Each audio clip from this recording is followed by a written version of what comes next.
Assalamualaikum warahmatullahi wabarakatuh. Bertemu lagi di channel Masdin Media. Pada video kali ini saya akan berbagi tutorial untuk langkah-langkah pengisian e-filing atau store SPT tahunan secara online pada laman djponline.pajak.go.id. Beberapa hal yang perlu dipersiapkan antara lain NPWP dan password pada laman DJP online kita yang nantinya digunakan untuk proses login. Kemudian formulir bukti pemotongan PPh pasal 21.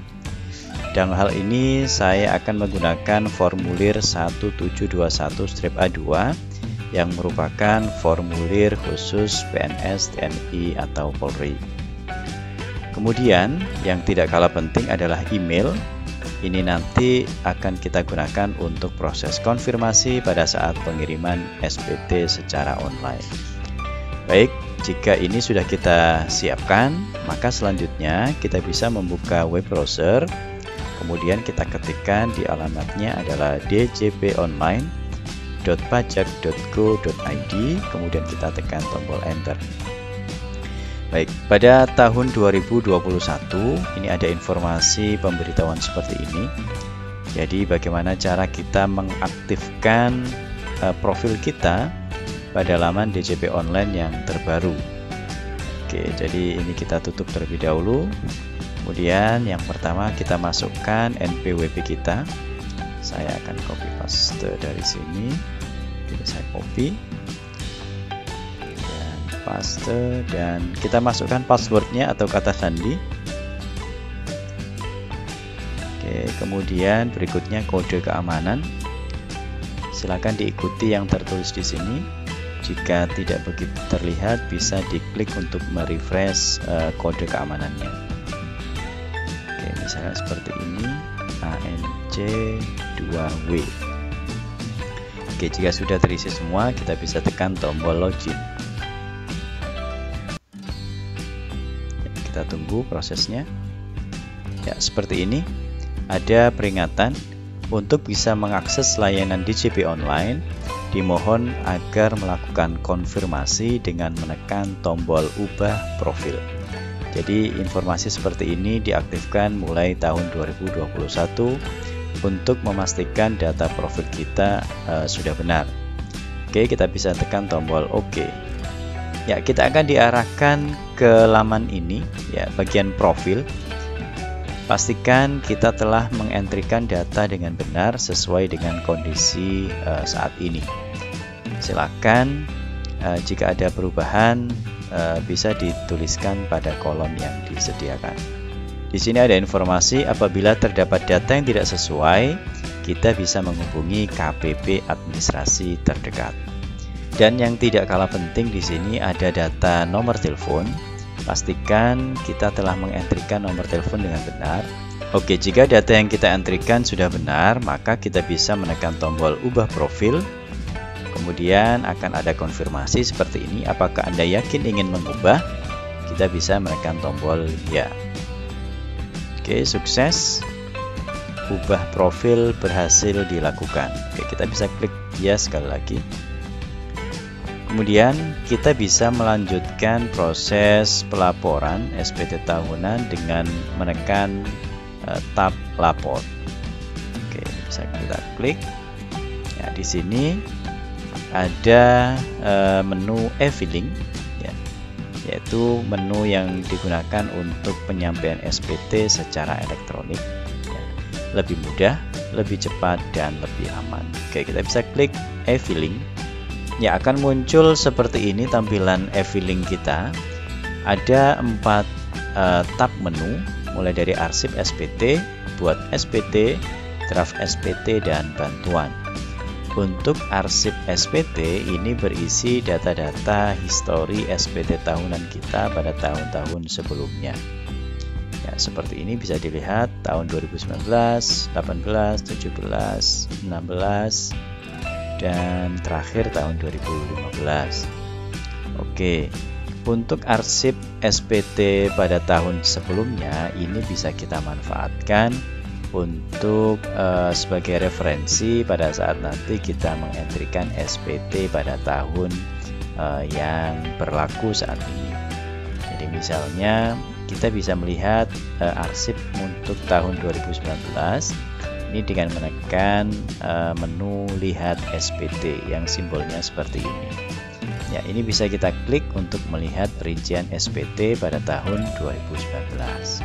Oke, selanjutnya kita akan membuat SPT untuk tahun 2020, maka kita bisa menekan tab menu buat SPT. Ya, seperti ini. Baik, pada menu buat SPT, pertanyaan pertama adalah apakah Anda menjalankan usaha atau pekerjaan bebas? Ini silakan dituliskan sesuai dengan kondisi masing-masing. Misalnya saya pilih tidak. Kemudian apakah Anda seorang suami atau istri yang menjalankan kewajiban perpajakan terpisah atau pisah harta? Ini saya pilih tidak. Kemudian untuk pertanyaan berikutnya, apakah penghasilan bruto yang Anda peroleh selama setahun kurang dari 60 juta rupiah? Ini kita bisa melihat sesuai dengan data yang ada pada formulir 1721A2 kita. Misalnya di sini akan saya lihatkan. Jadi kita bisa melihat referensi pada baris nomor 11, yaitu jumlah penghasilan bruto nomor 4 sampai dengan nomor 10. Nah, di sini bisa kita lihat apakah nilainya di bawah 60 juta rupiah ataukah di atasnya. Jika di bawah, misalnya ini ya kurang dari 60 juta, maka nanti kita akan diarahkan untuk mengisi SPT 1770SS. Akan tetapi jika di atas 60 juta rupiah, maka formulir yang disediakan nanti adalah formulir 1770S. Oke, saya pilih yang tidak.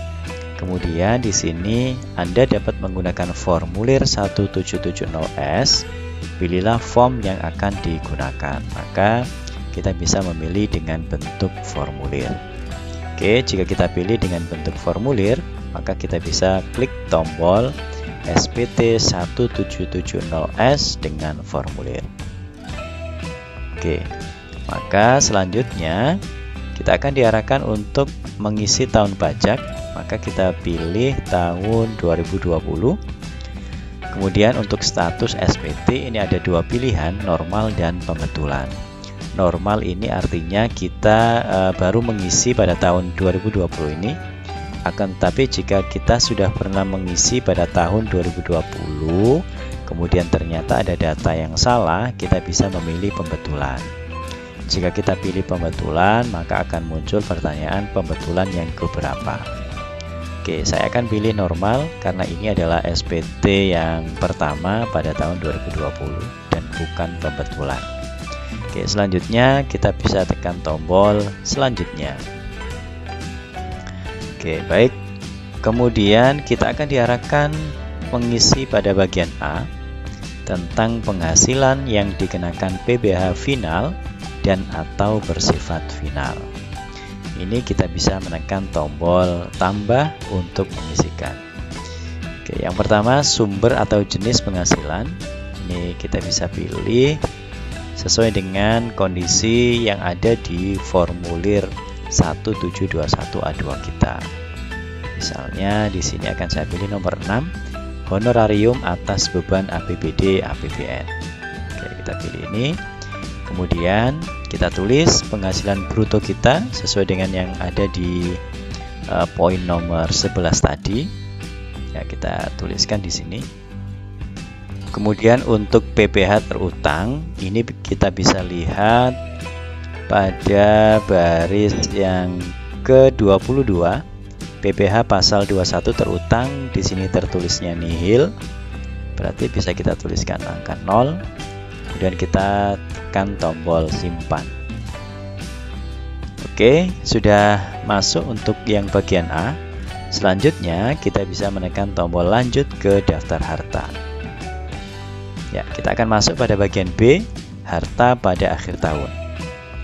Di sini ada dua tombol, tombol tambah dan tombol harta pada SPT tahun lalu. Untuk tombol harta pada SPT tahun lalu ini digunakan untuk mengambil data yang sudah pernah dientrikan pada tahun yang sebelumnya. Misalnya di sini akan saya contohkan. Saya klik, maka akan ada info seperti ini. Ternyata info yang saya dapatkan adalah daftar harta tahun sebelumnya tidak ditemukan. Berarti pada SPT tahun sebelumnya saya belum mengentrikan. Maka di sini bisa kita tekan tombol ya. Berarti kita harus menekan tombol tambah untuk memasukkan data harta pada akhir tahun. Oke, kita bisa klik tambah. Kemudian di sini ada kode harta. Kode harta ini bisa kita sesuaikan apakah tergolong kas dan setara kas, kemudian piutang, investasi, alat transportasi, kemudian harta bergerak, harta tidak bergerak, dan harta tidak berwujud. Oke, ini silakan diantrikan sesuai dengan kondisi masing-masing. Oke, jika semua data sudah dimasukkan, selanjutnya kita bisa lanjut ke daftar utang. Oke, ini bisa kita klik. Oke, pada bagian C, kewajiban atau utang pada akhir tahun. Sama seperti pada bagian B, ada dua tombol di sini. Utang pada SPT tahun lalu ini untuk mereferensi utang SPT pada tahun sebelumnya. Sedangkan untuk tombol tambah ini digunakan untuk memasukkan data utang pada tahun 2020 ini. Oke, silakan disesuaikan dengan kondisi masing-masing. Oke, jika sudah, kita bisa menekan tombol lanjut ke daftar tanggungan. Oke, kita bisa lihat. Oke, sama seperti pada bagian sebelumnya, daftar susunan anggota keluarga ini bisa kita inputkan berdasarkan tahun sebelumnya, atau kita bisa menekan tombol tambah untuk memasukkan susunan anggota keluarga. Oke, akan saya coba untuk menekan tombol tanggungan pada SPT tahun sebelumnya. Ternyata infonya daftar keluarga tahun sebelumnya tidak ditemukan. Maka kita bisa menekan tombol tambah untuk memasukkan data keluarga. Oke, jika data keluarga sudah dientrikan, selanjutnya kita bisa menekan tombol selanjutnya. Oke, selanjutnya kita bisa mengentrikan data berikut mengenai penghasilan neto dalam negeri lainnya. Ya, ini mengenai bunga, royalti, sewa, hadiah, keuntungan, penghasilan lain. Ini bisa dituliskan sesuai dengan kondisi masing-masing. Oke, ini bisa kita isikan 0. Kemudian kita bisa lanjut ke B. Ya, ini juga kita isikan 0. Lanjut ke bukti potong. Ya, untuk isian yang ini yaitu daftar pemotongan atau pemungutan PPh oleh pihak lain dan PPh yang ditanggung pemerintah, kita bisa menekan tombol tambah. Selanjutnya kita bisa memilih jenis pajaknya adalah pasal 21. Kemudian untuk NPWP pemotong atau pemungut pajak ini bisa dilihat pada formulir, yaitu di bagian bawah ini. Misalnya di sini akan saya tulis 00143. Jika sudah, maka nama pemotong atau pemungut pajak akan otomatis terisi. Ya, seperti ini. Tertulis Dinas Pendidikan Provinsi Jawa Timur. Kemudian untuk nomor bukti pemotongan atau pemungutan, ini juga bisa dilihat pada formulir yang tertulis di bagian atas ini. Oke, kemudian untuk tanggalnya ini juga sama, bisa dilihat pada formulir yang ada di bagian bawah seperti ini. Tanggal 31 Desember tahun 2020. Maka kita pilih tahun 2020, bulan Desember, tanggal 31. Oke. Kemudian untuk jumlah PPh yang dipotong atau dipungut adalah 0. Kemudian kita simpan. Ya, seperti ini. Jika sudah, selanjutnya kita bisa menekan tombol selanjutnya. Ya, kita akan mengisikan data identitas, status perkawinan, kawin, kemudian status kewajiban perpajakan suami istri, kepala keluarga, dan lanjut ke A. Penghasilan neto dalam negeri sehubungan dengan pekerjaan. Ya, ini bisa kita lihat pada formulir juga. Ya, ini bisa dilihat pada isian nomor 15, jumlah penghasilan neto, nomor 11 dikurangi nomor 14. Ya, bisa kita tulis di sini. Kemudian penghasilan neto luar negeri ini adalah 0. Zakat sumbangan keagamaan yang sifatnya wajib adalah 0. Kemudian kita klik tombol lanjut ke B. Penghasilan tidak kena pajak, ini juga bisa kita lihat pada formulir. Di sini formulir nomor 18, penghasilan tidak kena pajak atau PTKP. Bisa kita lihat dari situ. Dan ini adalah sesuai dengan kondisi jumlah tanggungan. Ya, di sini tertulis kawin dan jumlah tanggungannya adalah 2, maka pasti akan sama dengan yang ada di formulir. Kemudian lanjut ke C. Di sini pengembalian atau pengurangan PPh pasal 24 yang telah dikreditkan, kita tulis 0. Kemudian lanjut ke D. Kemudian untuk kredit pajak, PPh yang dibayar sendiri pasal 25 0. Kemudian PPh yang dibayar sendiri 0. Lanjut ke E. PPh kurang atau lebih bayar adalah nihil. Lanjut ke F. Angsuran PPh pasal 25 tahun pajak berikutnya. Ini bisa kita lanjut ke pernyataan.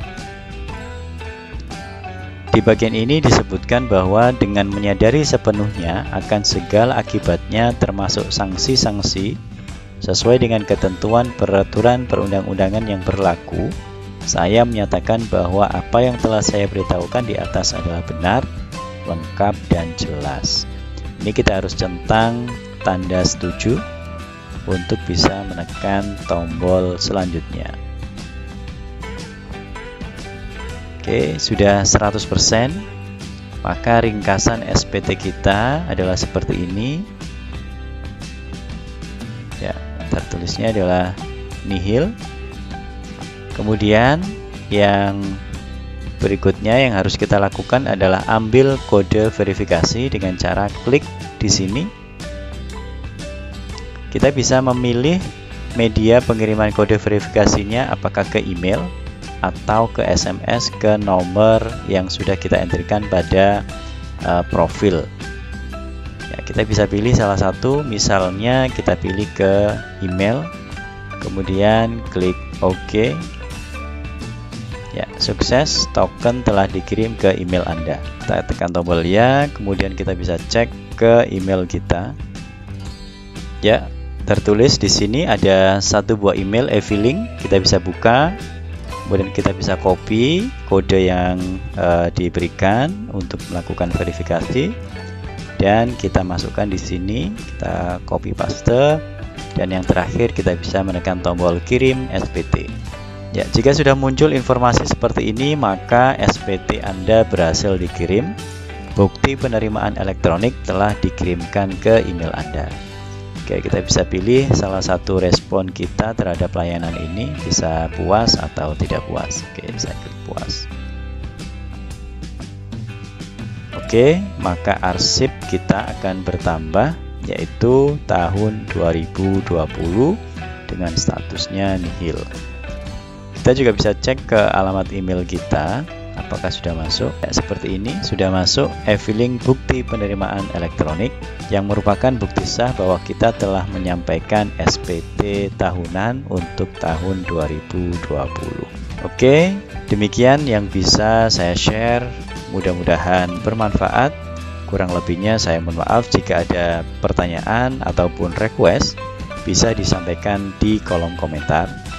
Dan bagi Anda yang baru berkunjung ke channel ini, silahkan bisa melakukan subscribe, kemudian like, kemudian share jika informasi ini dirasakan bermanfaat. Terima kasih dan saya akhiri. Assalamualaikum warahmatullahi wabarakatuh.